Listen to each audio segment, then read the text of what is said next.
Si è svolta, nella giornata di ieri, presso l'auditorium del Palazzo della Regione, a Udine, la terza conferenza regionale sulla lingua friulana. Sentiamo le interviste. Prima di tutto questo è un grande risultato, questo della terza conferenza sulla lingua minoritaria friulana, perché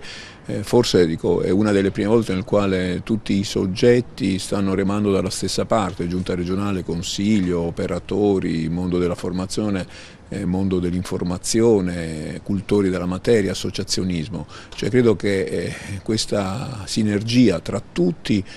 abbia in qualche modo sancito il fatto che la lingua friulana è un elemento fondamentale della nostra specialità e quindi la sua promozione, la sua divulgazione diventa fondamentale di fatto per salvare la specialità.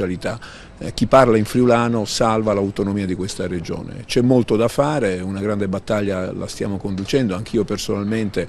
per quanto riguarda il servizio pubblico radiotelevisivo, la RAI, abbiamo già ottenuto uno straordinario risultato, quello di avere alcune ore in lingua friulana sulle reti RAI. Questa battaglia deve continuare perché le risorse previste dalla normativa nazionale sono ingenti e bisogna che queste risorse siano finalizzate esclusivamente per la promozione e divulgazione della lingua friulana. È importantissimo secondo me una striscia comunicativa, di cronaca, di telegiornale in friulano, perché la lingua deve essere rinnovata e per rinnovarla e renderla attuale bisogna che in lingua si parli della cronaca giornaliera. E quindi una battaglia da fare sarà sicuramente quella di riuscire ad avere una striscia informativa sulla RAI in lingua friulana. L'obiettivo è quello di ascoltare. La legislazione, la legge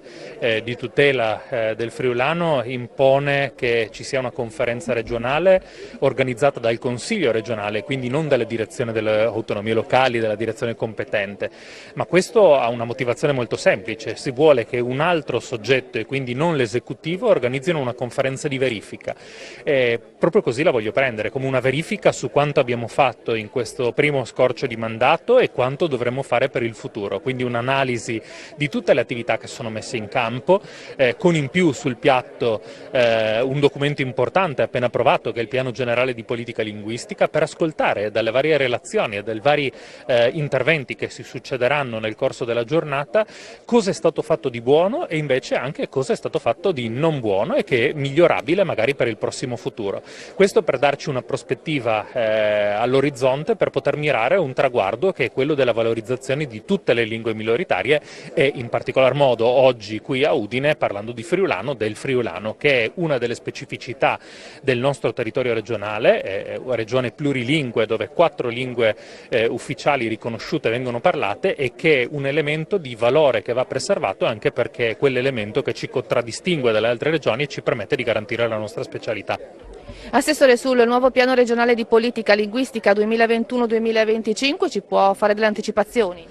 L'unica anticipazione che posso farvi, perché poi verrà appunto illustrato anche nel dettaglio, è che si è cambiata proprio l'impostazione rispetto al vecchio piano. Abbiamo voluto accettare una sfida importante, un piano dove l'impostazione non è quella discorsiva, il racconto, il cosa si vuole fare in grandi linee, ma una serie di azioni concrete